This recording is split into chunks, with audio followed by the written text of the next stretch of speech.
بسم اللہ الرحمن الرحیم۔ السلام علیکم۔ آئیں شروع کرتے ہیں یہ عشق ناول کا پارٹ نمبر 10۔ ڈاکٹر قدسی آپ آہل سے ملنے کیسے جا سکتی ہیں؟ زبیر شہزاد صاحب بولا۔ وہ اتنے بڑے حادثے سے نکلا تھا، میں کیوں نہ جاتی؟ لیکن آپ جانتی ہیں نا وہ کون ہے؟ میں اچھے سے جانتی ہوں، اور میری دشمنی آہل سے نہیں، لیکن پھر بھی آہل۔ زبیر، آہل کی اپنی ایک الگ جگہ ہے۔ میرے دل کی قدوت اسے اس جگہ سے ہٹا نہیں سکتی، اور اگر وہ جان گیا ماضی تو پھر جانتی ہیں وہ آپ کے ساتھ کیا سلوک کرے گا؟ زبیر نے تنبیہ کرنا چاہا۔ ماضی ماضی میں رہ گیا، وہ کبھی نہیں جان سکتا 10 سال پہلے کیا ہوا تھا۔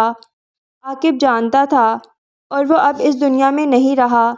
تم اور میں آہل کو بتانے سے رہے، سو تم پریشان مت ہوا کرو۔ اگر وہ لا علم ہے تو پھر دانین کو اپنے پاس کیوں رکھا ہے اس نے؟ ہو سکتا ہے اسے دانین پسند آ گئی ہو، اسی لیے اپنے ساتھ رکھ لیا۔ دانین میری بیٹی ہے، کوئی کھلونا نہیں، جسے پسند کیا اٹھا کر اپنے گھر لے گئے۔ زبیر، پرسکون رہو، وہ محفوظ ہے، پھر تم کیوں ہائپر ہو رہے ہو؟ اگر دانین کی جگہ آپ کی بیٹی ہوتی تو میں دیکھتا، آپ کا یہی رد عمل ہوتا کیا؟ زبیر افسوس سے بولا۔ ڈاکٹر قدسیہ سر نفی میں ہلاتی چائے میں چمچ ہلانے لگیں۔ سر، ایک بری خبر ہے، رفیق بوکھلا کر بولا۔ کیا ہوا رفیق؟ آہل کی پیشانی پر بل پڑ گئے۔ سر، کسی نامعلوم افراد نے فائرنگ کی ہے، ایک آدمی جاں بحق اور 2 افراد زخمی ہوئے ہیں۔ اوہ شٹ، ارجنٹ میٹنگ رکھو رفیق، آہل بالوں میں ہاتھ پھیرتا ہوا بولا۔ جی سر۔ کچھ ہی دیر میں محکموں کے سربراہ کانفرنس روم میں بیٹھے تھے۔ یہ بالکل اچھا نہیں ہوا، خیر جو ہو گیا اسے بدلا نہیں جا سکتا، لیکن شہر میں ہنگامی صورتحال نافذ کر دو، ڈبل سواری پر پابندی لگا دو۔ جی سر۔ حساس علاقوں میں آرمی کو تعینات کر دو فوری طور پر، اور رفیق پتہ لگواؤ کس نے فائرنگ کی ہے، اس شخص کی پشت پناہی کون کر رہا ہے؟ آہل فکر مندی سے بولا۔ جی تو ناظرین، جیسا کہ آپ کو آگاہ کیا گیا کہ ایک نامعلوم افراد نے فائرنگ کی، جس کے نتیجے میں 1 افراد جاں بحق اور 4 افراد زخمی ہوئے ہیں۔ جی ہاں، 4 افراد کچھ دیر قبل پیش آنے والے یہ واقعہ لوگوں کو خوفزدہ کر گیا ہے۔ دیکھتے ہیں حکومت اس کے پیش نظر کیا اقدامات کرتی ہے۔ تمام افسر اپنے اپنے کام کے لیے چلے گئے۔ رفیق، معلوم کرواؤ اس آدمی کے بارے میں جو جاں بحق ہوا ہے، اس کی رہائش اور فیملی وغیرہ کا۔ میں خود جاؤں گا۔ لیکن سر، آپ خود کیسے خطرہ مول لے سکتے ہیں؟ ابھی تو آپ کا زخم بھی تازہ ہے۔ رفیق متفکر سا بولا۔ تم فکر مت کرو رفیق، مجھے کچھ نہیں ہوگا، آہل پر اعتماد انداز میں بولا۔ دانی یونی میں ہے؟ آہل کو یکدم اس کا خیال آیا۔ جی سر، ابھی ٹائم نہیں ہوا ان کے آنے کا۔ پھر ایسا کرو تم اسے خود گھر لے کر آؤ، مجھے کسی اور پر بھروسہ نہیں، اور دانی کو کچھ نہیں ہونے دے سکتا میں۔ جی سر، میں دانین میڈم کو لے کر آتا ہوں، ساتھ میں اس آدمی کی معلومات بھی، رفیق کہہ کر باہر نکل گیا۔ آہل 2 انگلیوں سے پیشانی مسلتا ٹہلنے لگا۔ یقیناً یہ کسی سیاسی پارٹی کی حرکت ہے، ان کے لیے زندگی کتنی بے مول ہے، اپنے مفاد کی خاطر کسی کو بھی موت کے بھینٹ چڑھا دیں گے، کوئی مسئلہ ہی نہیں۔ آہل تلخی سے سوچنے لگا، واقعی زندگی کی کوئی اہمیت نہیں۔ آہل ماضی میں جا رہا تھا۔ آہل نے جھٹ سے آنکھیں کھول دیں اور نفی میں سر ہلاتا خود کو باز رکھنے لگا۔ میں معذرت چاہتا ہوں آپ سے کہ ہمارے دور حکومت میں ایسا واقعہ پیش آیا، مجھے بہت افسوس ہے، لیکن موت کا وقت طے ہے، کسی نہ کسی بہانے سے لے جاتی انسان کو، خدا کے فیصلے میں ہم دخل نہیں دے سکتے، لیکن میں آپ کو یقین دہانی کرواتا ہوں کہ آپ کا خرچ حکومت اٹھائے گی، ہماری حکومت دوبارہ آئے یا نہ آئے۔ بہت شکریہ آپ کا، خاتون دوپٹے سے آنکھیں مسلتی ہوئی بولی۔ میں جانتا ہوں دنیا کی کوئی بھی چیز ان کی کمی پوری نہیں کر سکتی، لیکن جینے کے لیے بنیادی ضروریات، کھانا، لباس، تعلیم، ان کی ضرورت پڑتی ہے، اور یہ کام میں بخوبی انجام دے سکتا ہوں۔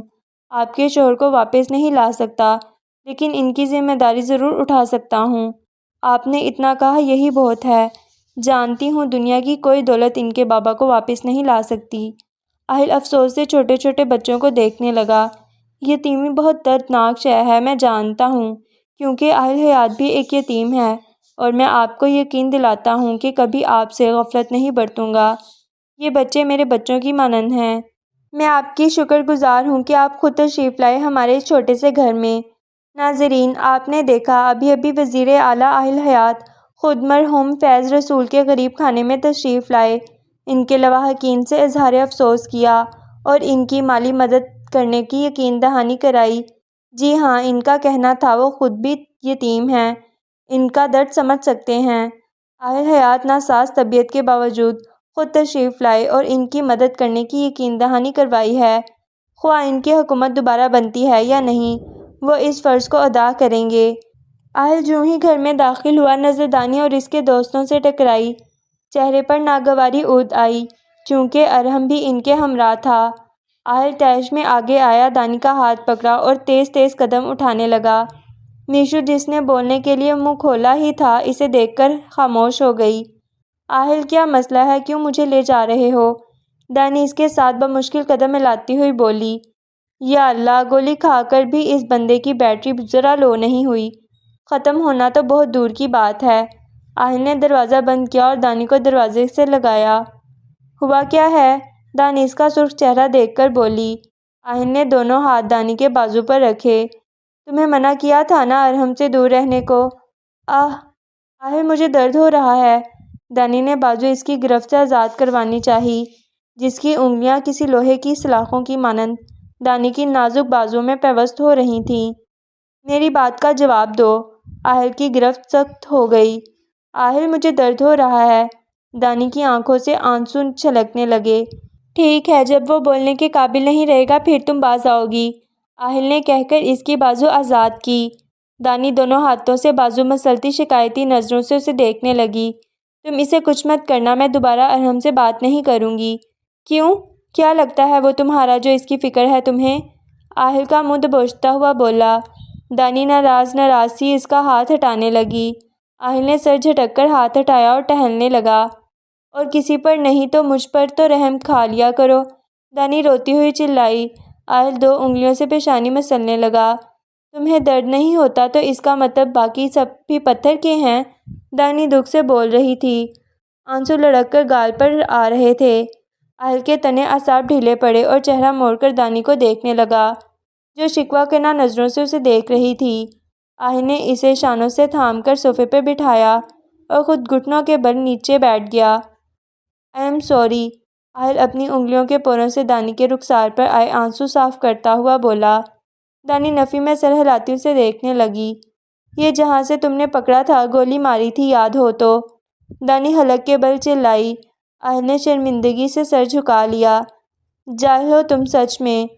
آنسو پھر سے دانی کے رخسار کو بھگونے لگے۔ اوکے، آئی پرومس دوبارہ ایسا کبھی نہیں کروں گا۔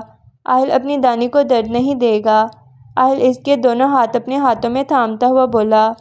دانی نظریں اٹھا کر اس کی آنکھوں میں دیکھنے لگی۔ تم ارحم کے ساتھ نظر نہ آؤ مجھے دانی، میں ایک بات بار بار دہرانے کا روادار نہیں ہوں، لیکن تم اسے کچھ نہیں کہو گے، وہ میرا بچپن کا دوست ہے۔ میں جانتا ہوں، اسی لیے تمہیں پہلے آگاہ کیا تاکہ تم دور رہو اس سے، ورنہ سیدھا اس کا کام کرتا۔ میشو سے رکھو دوستی، مجھے کوئی مسئلہ نہیں، لیکن ارحم سے نہیں۔ آخر میں اہل کے چہرے کے تاثرات سخت ہو گئے۔ اہل، وہ دوست ہے میرا۔ دانی، اسلام مرد اور عورت کو دوستی کی اجازت نہیں دیتا، کیا دوست ہونے سے وہ تمہارا محرم ہو گیا ہے؟ دانی لاجواب ہو گئی۔ کم از کم اہل سے اس نوعیت کی جواب کی توقع نہیں تھی۔ بولو دانی، تم اس کے ساتھ اتنی فرینک ہوتی ہو، کیا اسلام اس بات کی اجازت دیتا ہے؟ نہیں، دانی دھیرے سے بولی۔ پھر میں کیسے برداشت کر لوں؟ میرا بس چلے تو کسی کی نظر بھی نہ پڑنے دوں تم پر۔ تم اتنے شدت پسند کیوں ہو؟ کیونکہ دانی صرف میری ہے، تم پر حق ہے تو صرف میرا۔ یہ جو ہوا بھی تمہیں چھوتی ہے نا، مجھے ناگوار گزرتی ہے۔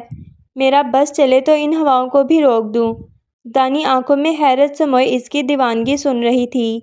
تم نماز پڑھتے ہو؟ دانی نے کسی خیال کے تحت پوچھا۔ کبھی کبھار جب وقت مل جائے، اہل دانی سے نظریں ملائے بغیر بولا۔ تو نماز بھی تو فرض ہے، تم اسے کیوں نہیں پورا کرتے؟ دانی، یہ میرا اور میرے اللہ کے بیچ کا معاملہ ہے، کیا میں نے کبھی تمہیں نماز پڑھنے کو کہا؟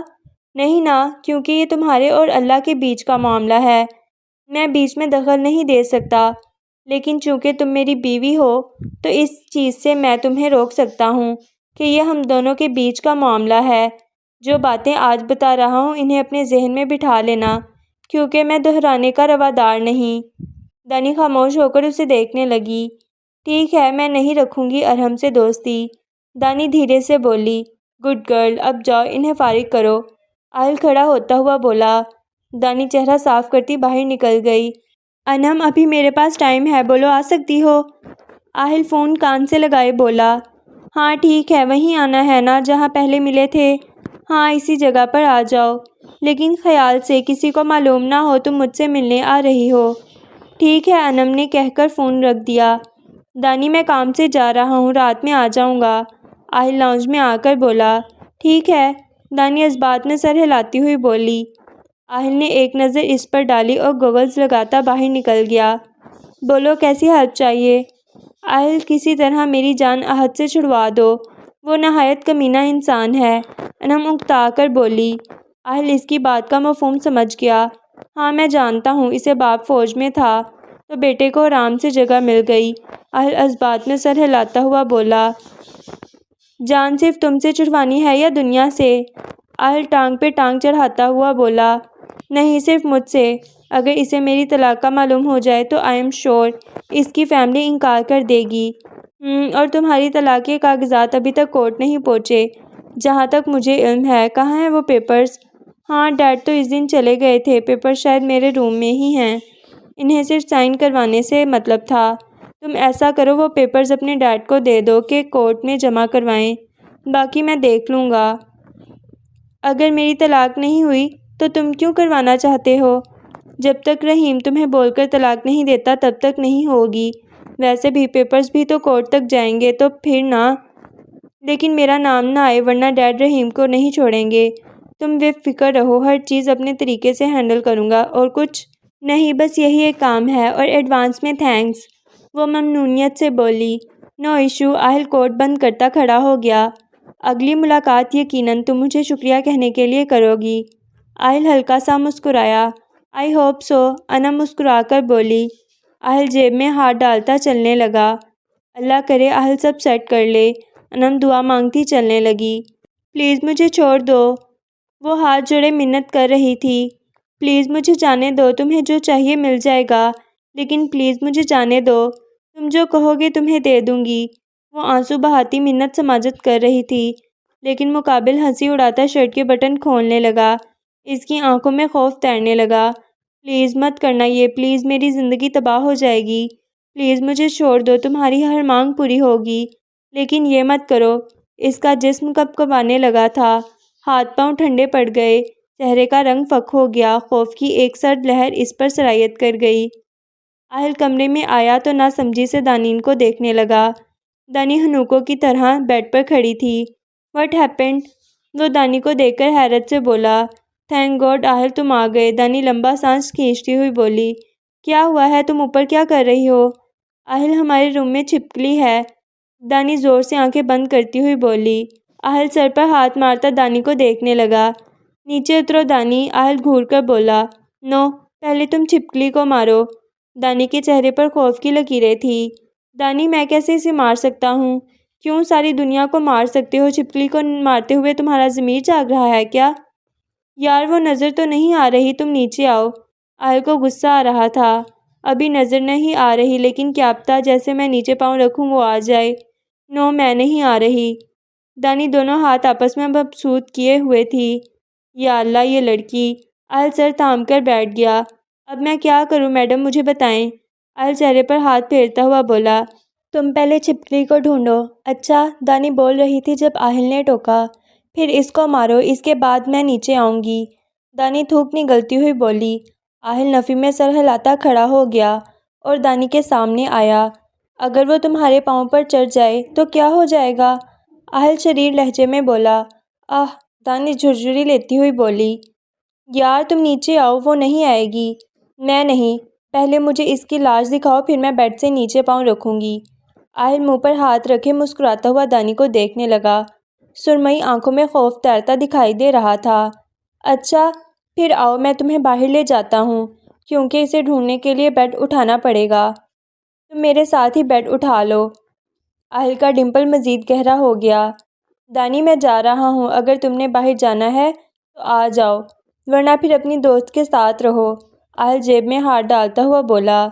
آہل تم میرے لیے ایک چھپکلی نہیں مار سکتے کیا؟ دانی رونے والی شکل بناتی ہوئی بولی۔ بالکل بھی نہیں، وہ قطعیت سے بولا۔ اللہ کرے تمہیں کھا جائے یہ چھپکلی، تمہاری شرٹ کے اندر گھس جائے یہ چھپکلی اور پھر باہر بھی نہ نکلے۔ دانی جل بھن کر بولی۔ اوکے مسز حیات، میں جا رہا ہوں، آپ یہیں رہیں۔ آہل مسکراتا ہوا دروازے کی جانب چل دیا۔ آہل نہ کرو، دانی صدمے سے بولی۔ اچھا ٹھیک ہے آؤ، دانی ہار مانتی ہوئی بولی۔ دانی تھوک نگلتی ڈرتی ہوئی نیچے دیکھنے لگی۔ آہل شریر مسکراہٹ لیے دانی کے سامنے آیا اور دانی کو اپنی بازوؤں میں اٹھا لیا۔ دانی نے اس کی گردن میں بازو ڈال لیے اور نیچے دیکھنے لگی۔ گرا دوں تمہیں؟ وہ بولتا ہوا چلنے لگا۔ میں تمہیں گھر سے نکال دوں گی اگر تم نے اپنے اس ارادے پر عمل کیا تو، دانی گھورتی ہوئی بولی۔ کتنی بھاری ہو تم دانی؟ آہل دانی کو دیکھتا ہوا بولا۔ دانی کو اٹھایا ہے تم نے، گندم کی بوری کو نہیں۔ آہل کھل کر مسکرا دیا۔ دانی پھر سے اس کے ڈمپل کو دیکھنے لگی۔ کیا دیکھ رہی ہو؟ آہل کمرے سے باہر آتا ہوا بولا۔ تمہارا گندا سا ڈمپل، دانی منہ بھسورتی ہوئی بولی۔ آہل نفی میں سر ہلاتا زینے اترنے لگا۔ اب اتار دو مجھے، پاؤں سلامت ہیں میرے، میری مرضی جب ہوگی اتار دوں گا۔ آہل اس کی گرے آنکھوں میں دیکھتا ہوا بولا۔ ہاں بازو ٹوٹ جائے نا پھر بھی نہ اتارنا، میں تو کہتی ہوں پکڑنے سے پہلے ایلفی لگا لینی تھی تاکہ کبھی اتار ہی نہ سکو مجھے۔ آہل مسکراتا ہوا لاؤنج میں آ گیا۔ اتار دو مجھے، کوئی ایوارڈ نہیں ملنا۔ دانی کو شرارت سوجی تو اپنی انگلی سے آہل کی گردن گدگدانے لگی۔ دانی بہت شرارتی ہو تم، آہل اسے نیچے اتارتا ہوا بولا۔ لاتوں کے بھوت باتوں سے نہیں مانتے، تمہارا بھی یہی حال ہے۔ دانی کمر پر ہاتھ رکھتی گھور کر بولی۔ کچھ کھاؤ گی؟ آہل جیب میں ہاتھ ڈالتا ہوا بولا۔ ہاں، دانی بھی پینٹ کی جیب میں ہاتھ ڈالتی ہوئی بولی۔ کیا کھاؤ گی بتاؤ؟ تمہاری کڈنی، دانی مسکرا کر کہتی اسے دیکھنے لگی۔ وہ نہیں دے سکتا تمہیں، اس کے علاوہ کچھ بولو۔ آہل تم نے کہا تھا کہ یہ ایک مسٹری ہے کہ دانی تمہارے لیے کیا ہے، دانی اسپاٹ انداز میں بول رہی تھی۔ بالکل، آہل نے کہہ کر اس کی جانب ایک قدم بڑھایا۔ اتنی جلدی حل کر لی، حیرت ہے۔ نہیں ابھی حل نہیں کی، یہ مسٹری نہیں بلکہ تم بہت عجیب ہو۔ دانی کے چہرے پر الجھن تھی۔ اچھا تو پھر نہیں کرو گی اسے حل؟ وہ دانی کی گرے آنکھوں میں دیکھتا ہوا بولا۔ کروں گی، معلوم ہے کبھی کبھی لگتا ہے دانی تمہارے لیے کوئی اہمیت نہیں رکھتی جب تم مجھے کچھ سمجھتے نہیں ہو۔ اچھا اور کبھی کبھی؟ آہل نے مسکراتے ہوئے دانی کے دائیں ہاتھ کی انگلیوں میں اپنے بائیں ہاتھ کی انگلیاں پھنسائیں۔ آہل نے مسکراتے ہوئے نظر اٹھا کر دانی کو دیکھا۔ اور کبھی کبھی لگتا ہے تم دانی سے بہت محبت کرتے ہو۔ دانی ہاتھ سے نظر اس کے چہرے تک لے جاتی ہوئی بولی۔ میری خواہش ہے کہ تم جلدی اس مسٹری کو حل کر لو۔ تم نے مجھے کسی مقصد کے تحت اپنے پاس رکھا ہے کیا؟ دانی نے خدشہ ظاہر کیا۔ تمہیں کیا لگتا ہے میری آنکھیں پڑھ لو؟ مجھے یہ آنکھوں کی زبان نہیں آتی، دانی معصومیت سے بولی۔ سمجھ جاؤ گی بہت جلد، آہل اپنی ناک سے دانی کی ناک رگڑتا ہوا بولا۔ تم مجھے پاگل کر دو گے سچ میں، دانی جھرجھری لیتی ہوئی بولی۔ ایک منٹ کال کر لوں؟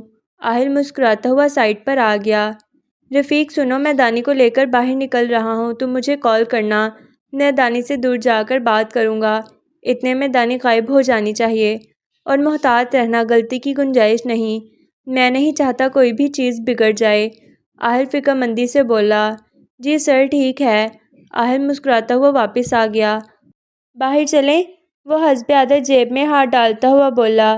دانی مسکرا کر اس بات میں سر ہلاتی چلنے لگی۔ میرا آئی ڈی کارڈ کب تک آ جائے گا؟ آ جائے گا جلد ہی، میرے ساتھ گھومنے کے لیے تیار ہو؟ وہ دونوں آہستہ آہستہ چل رہے تھے کالونی میں۔ ہاں تمہارا لاکٹ پہنا دوں؟ وہ جیب سے نکالتا ہوا بولا۔ پہلی بار پوچھا تھا جب پہنایا تھا، دانی گھور کر بولی۔ آہل مسکراتا ہوا اس کے قریب ہوا اور اس لاکٹ کو پھر سے دانی کی گردن کی زینت بنا دیا۔ اب ٹھیک ہے، مجھے اپنی بازو دکھاؤ۔ کیوں؟ آہل تعجب سے بولا۔ دکھاؤ تو، دانی اس کا بایاں ہاتھ پکڑتی ہوئی بولی۔ ٹیٹو دیکھنا ہے؟ وہ اسٹڈ کھولتا ہوا بولا۔ ہاں، دانی اشتیاق سے بولی۔ سر، رفیق 2 دن سے مسلسل کال کر کے زمین کا مطالبہ کر رہا ہے، مجھے لگا تھا یہ آہل کسی محبت کے چکر میں دانی کو اپنے پاس رکھے ہوئے ہے، لیکن اس کی نظر میری ریفائنری والی زمین پر ہے۔ وہ خوف سے بولے۔ سر وہ دھمکی دے رہا ہے کہ دانی میڈم کو جان سے مار دے گا اگر زمین اہل حیات کے نام نہ کی تو۔ میں اسے پھر سے اوپن کرنے کی کوشش کر رہا تھا اور یہ کمینہ میری کمائی کا واحد ذریعہ بھی بند کرنا چاہتا ہے۔ سر فائرنگ کروانے کا بھی کوئی فائدہ نہیں ہوا۔ اس نے لواحقین کے گھر جا کر عوام کے دل مزید اپنی جانب کھینچ لیے ہیں۔ یہی بات مجھے زہر لگتی ہے۔ یہ جو ہمیشہ لوگوں کے پاس پہنچ جاتا ہے، اپنی جو گولی لگی اس کی فکر نہیں اور دوسروں کے ساتھ افسوس کرتا پھر رہا ہے۔ سر پھر اب کیا کریں؟ دھمکی دے رہا ہے کچھ نہیں کرے گا دانی کو، لیکن تم پھر بھی احتیاطاً پیپرز تیار کروا لو۔ دانی کو اپنی آنکھوں کے سامنے کچھ ہوتے نہیں دیکھ سکتا میں۔ لیکن سر آپ، کس نے کہا میں اسے زمین دے رہا ہوں؟ تمہیں احتیاطاً بولا، اس کا مطلب یہ نہیں کہ میں جا کر اسے تحفے میں اپنی زمین دے دوں۔ وہ ہنکار بھرتے ہوئے بولے، جی سر، مجھے لگتا ہے وہ جانتا کچھ نہیں، صرف زمین کے چکر میں یہ سب کر رہا ہے۔ ہاں، اب تو مجھے بھی ایسا ہی لگ رہا ہے۔ ویسے بھی وہ ماضی سے ناآشنا رہے تو ہی بہتر ہے ہمارے لیے، ورنہ یہ تو میری جان کا دشمن بن جائے گا۔ جی سر، وہ لیپ ٹاپ اور اس میں موجود مواد تباہ ہو چکا ہے اور یہ پھر سے آپ کے لیے خط آیا ہے۔ وہ پریشانی سے بولا، وہ اہل حیات کم ہے کیا جو یہ نیا دشمن میرے پیچھے پڑ گیا؟ وہ جھنجھلا کر لفافہ کھولنے لگے۔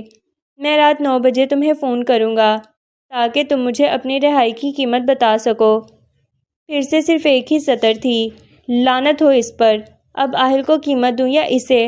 وہ سر تھام کر بیٹھ گئے۔ دروازے پر دستک ہوئی تو زبیر نے سر اٹھا کر دیکھا۔ کیا ہے؟ وہ خفگی سے بولے، سر یہ انم میڈم نے آپ کو دینے کو بولا تھا۔ وہ پیپر زبیر کے سامنے رکھتا ہوا بولا، چلو اس سب میں کچھ تو اچھا ہوا۔ وہ سانس خارج کرتے دیکھنے لگے، کل لے جانا یہ پیپرز کورٹ میں اور رفع دفع کرواؤ اسے۔ وہ کہتے ہوئے کھڑے ہو گئے، سگریٹ سلگائی اور کھڑکی میں آ کر پینے لگے۔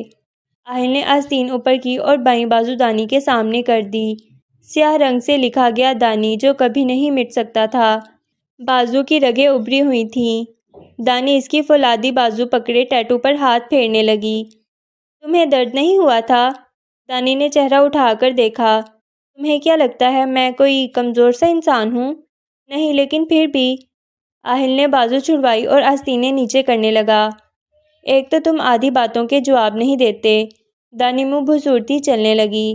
آہل دھیرے سے مسکرانے لگا، جتنا تمہارے لیے جاننے کے لیے اہم ہوتا ہے اس سے آگاہ کر دیتا ہوں میں۔ دانی چہرہ موڑے اسے گھورنے لگی۔ آہل کا فون رنگ کرنے لگا۔ تمہاری ہاف گرل فرینڈ کا ہوگا، دانی ناک چڑھاتی ہوئی بولی۔ 2 منٹ، وہ مسکرا کر کہتا دانی سے دور جا کھڑا ہوا۔ دانی اس کی پشت کو دیکھ رہی تھی جب کسی نے عقب سے دانی کے منہ پر رومال رکھا۔ دانی کے چہرے کے تاثرات پہلے حیرت سے پھر غصے میں تبدیل ہو رہے تھے۔ اس نے آہل کو آواز دینے کی صحیح کی، لیکن اس کی گرفت بہت مضبوط تھی۔ دانی کو بے ہوش کر کے ہی دم لیا۔ آہل نے منہ پر رومال باندھا اور دانی کو اٹھا کر گاڑی میں ڈال دیا۔ چلو، تحکم سے کہتا باہر دیکھنے لگا۔ دانی کو رسیوں سے باندھ کر کرسی پر بٹھا رکھا تھا۔ آہل اس کے عقب میں تھا جبکہ رفیق اس کے سامنے کھڑا ہوش میں آنے کا منتظر تھا۔ رفیق نے ہاتھ میں گن تھام رکھی تھی اور آہل پرسکون انداز میں ٹانگ پہ ٹانگ چڑھائے بیٹھا تھا۔ دانی کا چہرہ بائیں جانب جھکا ہوا تھا۔ دانی آہستہ آہستہ آنکھیں کھولنے لگی۔ حواس بحال ہوئے تو معلوم ہوا کہ اسے کسی نے اغوا کر لیا ہے۔ دانی نے خود کو چھڑوانے کی صحیح کی، لیکن رسیاں اس کی سوچ سے زیادہ مضبوط تھیں۔ دانی نے چہرہ اٹھا کر سامنے دیکھا تو اپنی بصارت پر شبہ ہوا۔ رفیق تم؟ دانی ششدار سی بولی۔ رفیق نے زبیر کو ویڈیو کال کی اور کیمرہ دانی کی جانب کر دیا۔ دیکھ لو اپنی بیٹی کو، تمہیں لگا تھا یہ سب مذاق ہے۔ رفیق، اگر دانی کو کچھ بھی ہوا تو میں تمہیں زندہ نہیں چھوڑوں گا۔ زبیر تیش میں بولے، کول ڈاؤن، جو مانگا ہے دے دو اور اپنی دانی کی زندگی بچا لو۔ تمہاری بیٹی کی زندگی کا سوال ہے آخر کو۔ بکواس مت کرو، زبیر دھاڑا۔ دانی کی آنکھوں میں نمی تیرنے لگی۔ رفیق یہاں ہے تو آہل کہاں ہے؟ کیا یہ سب آہل نے کروایا ہے یا پھر رفیق خود ایسا کر رہا ہے؟ دانی کے دماغ میں کئی سوال جنم لے رہے تھے۔ آہل نے عقب سے اشارہ کیا اور رفیق نے گولی چلا دی۔ دانی نے خوف سے آنکھیں بند کر لیں۔ زبیر حنوق زدہ سے اسے دیکھ رہے تھے۔ کل صبح اگر پیپرز نہ ملے تو دانی کی لاش ملے گی، رفیق نے کہہ کر فون بند کر دیا۔ زبیر صدمے سے وہیں بیٹھ گئے۔ عاصم وہ سچ میں دانی کو مار دیں گے، مجھے کچھ کرنا پڑے گا۔ سر اہل کے ساتھ ہم کوئی گیم نہیں کھیل سکتے۔ اگر دیکھا جائے تو دانین میڈم اس کی بیوی ہیں، تو آپ اس کے نام وہ ریفائنری والی جگہ کر دیں۔ بعد میں جس طرح اہل نے دانین میڈم کا استعمال کیا، آپ بھی دانین میڈم کو یوز کر کے واپس زمین لے لیجیے گا۔ اس طرح دانین میم بھی محفوظ ہو جائیں گی اور زمین بھی مل جائے گی۔ عاصم کہہ کر انہیں دیکھنے لگا۔ مشورہ تو اچھا ہے، بس پھر جلدی سے کرو یہ کام۔ پہلے بھی اس نے دانین پر گولی چلائی تھی نکاح کرنے کے لیے۔ اسے میری بیٹی سے کوئی مطلب نہیں ہے، صرف اپنے کام سے مطلب ہے۔ میں اب رسک نہیں لے سکتا۔ ٹھیک ہے سر، میں جاتا ہوں پھر۔ عاصم سر ہلاتا نکل گیا۔ اب تو ریفائنری کو پھر سے اوپن کرنے والا تھا میں، اور اس اہل کی وجہ سے سب کچھ ختم ہو جائے گا۔ مجھے کسی اور بزنس کے بارے میں سوچنا چاہیے۔ زبیر فکر مندی سے بولے، ایسے تو ایک دن سارا پیسہ ختم ہو جائے گا۔ انہیں خطرہ لاحق ہو گیا۔ دانی نے آنکھیں کھولی اور خود پر نظر ڈالی۔ چوک گیا نشانہ، رفیق دانی کو دیکھتا ہوا بولا۔ دانی کی آنکھوں میں نمی تیرنے لگی۔ یہ سب کیا ہو رہا ہے؟ آہل کہاں ہو تم؟ دانی دائیں بائیں دیکھتی ہوئی بڑبڑائی۔ آہل نے دانی کی عقب سے رفیق کو اشارہ کیا۔ رفیق نے انجیکشن اٹھایا اور دانی کی گردن میں لگا دیا۔ دانی سوالیہ نظروں سے اسے دیکھنے لگی۔ چند ساعتوں بعد دانی ہوش سے بیگانہ تھی۔ رفیق باہر نکل گیا۔ آہل چل کر دانی کے سامنے آ گیا۔ دانی کا چہرہ جھکا ہوا تھا۔ آہل نے ہاتھ بڑھا کر دانی کے چہرے سے بال ہٹائے۔ آئی ایم سوری دانی، تمہیں تکلیف ہو رہی ہوگی، لیکن یہ ناگزیر ہے۔ آہل افسوس سے بولا، بس کل صبح تک، پھر تمہیں یہاں سے لے جاؤں گا۔ آہل دھیرے سے مسکرایا۔ عاصم، فون کرو آہل کو۔ زبیر فکر مندی سے بولے۔ عاصم سر ہلاتا فون ملانے لگا۔ ہاں بولو زبیر، پھر دانی کا جنازہ پڑھنے آؤ گے یا پیپرز بھجواؤ گے؟ آہل صوفے پر بیٹھا تھا، پاؤں میز پر رکھے ہوئے تھے، دونوں پاؤں آپس میں ضرب کھا رہے تھے۔ اچھا نہیں کر رہے آہل، میری محنت کو تم یوں چھین رہے ہو، ہضم نہیں ہوگا تمہیں یہ۔ میرا ہاضمہ خراب ہوگا یا نہیں، that's none of your business. اگر میرا وقت برباد کرنا ہے تو بولو، فون بند کروں؟ آہل اکتا کر بولا، میں پیپرز بھجوا رہا ہوں عاصم کے ہاتھ، بتاؤ کہاں؟ تم زحمت مت کرو، رفیق آ جائے گا تمہارے گھر، اسے پیپرز دے دینا، میں دانی کی زندگی بخش دوں گا۔ زبیر خاموش ہو گیا۔ دانی واپس گھر آئے گی، میں نے تمہیں چوائس نہیں دی، ہاں یا نا میں جواب دو۔ میں بھی ترس رہا ہوں تمہیں کسی کا جنازہ پڑھتے دیکھنے کے لیے۔ آہل کدورت سے بولا۔ زبیر تڑپ اٹھے۔ اچھا ٹھیک ہے، بھیجو رفیق کو، دانی کو بھی میں اپنے پاس لے ہی آؤں گا۔ ہاں وقت بتائے گا دانی کس کے پاس رہے گی۔ آہل نے کہہ کر فون رکھ دیا۔ آہل کہہ کر دانی کے پاس آ گیا۔ دانی بس کچھ ہی دیر میں ہم واپس چلے جائیں گے، اس کے بعد بس ایک کام مجھے تم سے کروانا ہے۔ وہ جیب میں ہاتھ ڈالے دانی کو دیکھ کر بولا۔ آہل کا فون رنگ کرنے لگا تو دانی کی جانب پشت کے کان سے لگا کر کھڑا ہو گیا۔ فون کی رنگ سے دانی کی پلکوں میں جنبش آئی۔ دانی نے تھوڑی تھوڑی آنکھیں کھول کر سامنے کھڑے شخص کو دیکھا۔ سر وہ پیپرز دینے سے انکار کر رہا ہے، کہتا ہے پہلے دانی کو لے کر آؤ۔ مجھے معلوم تھا یہ اتنی آسانی سے نہیں مانے گا۔ میں ایک فون کرتا ہوں، اس کے بعد پیپرز تمہارے ہاتھ میں ہوں گے۔ آہل نے کہہ کر فون سامنے رکھا اور ویڈیو کال ملائی۔ جیب سے گن نکال کر دانی کے عقب میں آ گیا۔ تمہیں میری بات بالکل سمجھ نہیں آتی نا؟ آہل سختی سے بولا۔ زبیر طیش میں آہل کو دیکھنے لگے۔ آہل نے دانی کو کھولا۔ دانی ششداسی سے دیکھنے لگی۔ آہل تم؟ دانی آہستہ سے بولی۔ آہل اسے نظر انداز کرتا زبیر کو دیکھنے لگا۔ آہل دانی کے عقب میں کھڑا اس کے سر پر گن تانے ہوئے تھا۔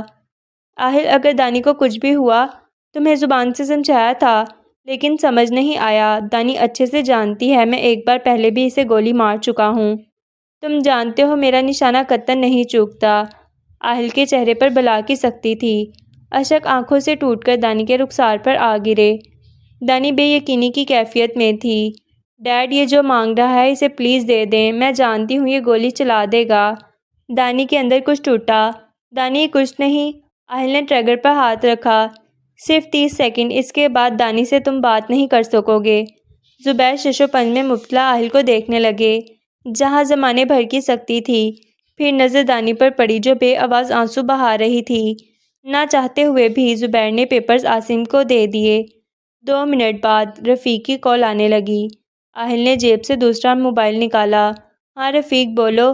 سر میں نکل چکا ہوں یہاں سے، لیکن ان کا کوئی بھروسہ نہیں۔ جب تک میں پہنچ نہیں جاتا آپ دانین میم کو چھوڑیے گا مت۔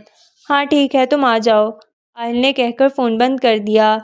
ویل زبیر، کیسا لگ رہا ہے دانی کو یوں موت کے دہانے پر دیکھ کر؟ آہل، تم میرے ہاتھ لگو، کول ڈاؤن، تم مجھ سے نیچے ہو، سو بھڑاس نکالنے کا سوچنا بھی مت، آہل نفی میں سر ہلاتا ہوا بولا۔ دانی سر جھکائے اشکوں کو بے مول کر رہی تھی، کم از کم اب اسے آہل سے ایسی توقع نہیں تھی۔ جو ہی رفیق اندر آیا آہل نے گن ہٹا دی اور رفیق کو اشارہ کیا۔ رفیق نے کال بند کر دی اور پیپرز رکھ کر باہر نکل گیا۔ واؤ جنگلی بلی، تم نے بہت اچھی ایکٹنگ کی، ایک پل کو تو میں بھی حیران رہ گیا۔ آہل اس کا رخ اپنی جانب موڑتا ہوا بولا۔ دانی نے اپنا دایاں ہاتھ آہل کے بائیں رخسار پر دے مارا۔ آہل شرمسار سا اسے دیکھنے لگا۔ گھٹیا ترین انسان ہو تم، ایسا انسان آج تک نہیں دیکھا میں نے۔ آہل حیات، شرم آنی چاہیے تمہیں، محبت کا لبادہ اوڑھ کر تم اپنے مفاد پورے کر رہے ہو۔ تم نے صحیح کہا تھا، یہ سچ میں ایک مسٹری ہے، اینڈ آئی نو اس مسٹری کا اینڈ بے حد برا ہے، اور تم اس سے بھی زیادہ برے ہو۔ دانی اس کا گریبان پکڑے بول رہی تھی۔ آہل کی آنکھوں میں لہو دوڑنے لگا۔ تم نے اچھا نہیں کیا دانی، آہل اس کے ہاتھ جھٹکتا ہوا بولا۔ میں نے اچھا نہیں کیا یا تم نے اچھا نہیں کیا؟ مجھے پاگل بنا رہے تھے تم؟ ہاں، کھلونا سمجھ رکھا ہے کیا؟ جب دل کیا پیار سے رکھا، اور جب دل کیا گن تان لی۔ مارنا چاہتے ہو نا مجھے تو مارو، آج ختم کرو اس کہانی کو، یہ روز روز کے تماشے سے تو میری جان چھوٹ جائے گی۔ دانی اس کا گن والا ہاتھ اپنی پیشانی پر رکھتی ہوئی بولی۔ چلاؤ گولی، دانی روتی ہوئی ہذیانی انداز میں بولی۔ دانی تم کیا؟ آہل بوکھلا کر اسے دیکھنے لگا۔ شوٹ، دانی چلائی۔ دانی کی آنکھیں سرخ انگارہ بنی ہوئی تھیں، تکلیف چہرے سے نمایاں تھی۔ دانی اسٹاپ دس، آہل نے گن ہٹانی چاہی۔ آئی سیڈ شوٹ می، دانی دونوں ہاتھوں میں مضبوطی سے گن تھامتی ہوئی بولی۔ آہل بے بس ہو رہا تھا۔ آئی کانٹ، آہل افسردگی سے بولا۔ وائے، ابھی 10 منٹ پہلے تم مجھے مارنے والے تھے نا، پھر اب کیا مسئلہ ہے؟ دانی اس کے سینے پر ہاتھ رکھتی دور دھکیلتی ہوئی بولی۔ تم نے فون نہیں چیک کیا؟ کون سا فون؟ دانی آئی برو جھکا کر بولی۔ تم پچھتاؤ گی دانی، تم کبھی یہ مسٹری حل نہیں کر پاؤ گی، آہل کرب سے کہتا الٹے قدم اٹھانے لگا۔ تم جیسے انسان، دانی بول رہی تھی جب آہل تیز تیز قدم اٹھاتا باہر نکل گیا۔ دانی کو گھر لے جاؤ، رفیق کو بنا دیکھے کہہ کر چلا گیا۔ لیکن سر آپ، رفیق اسے طیش میں دیکھ کر گھبرا گیا۔ دانی نے غصے سے مٹھیاں بھینچ لیں۔ کیوں نہیں ماری تم نے مجھے گولی؟ دانی ہاتھوں میں چہرہ چھپائے وہیں زمین پر بیٹھ گئی۔ کیا ہو تم آہل؟ سچ میں کبھی میں اس مسٹری کو حل نہیں کر سکتی۔ دانی تکلیف میں تھی۔ جب بھروسہ ٹوٹتا ہے تو صرف دل ہی نہیں انسان بھی ٹوٹ جاتا ہے، ختم ہو جاتا ہے، بالکل اسی طرح جیسے کسی درخت کی ٹہنی ٹوٹ جائے تو وہ باقی نہیں رہتی۔ حیات کا سفر تمام ہو جاتا ہے، اس کے بعد سب کچھ ختم ہو جاتا ہے۔ دانی کو بھی ایسا ہی گمان ہو رہا تھا۔ میم چلیں، سر نے آرڈر دیا ہے، رفیق اندر آ کر بولا۔ دانی نے چہرہ اٹھا کر رفیق کو دیکھا جو سر جھکائے کھڑا تھا۔ دانی ہاتھ کی پشت سے آنسو رگڑتی کھڑی ہو گئی اور باہر کی جانب قدم بڑھانے لگی۔ رفیق اس کے عقب میں چلنے لگا۔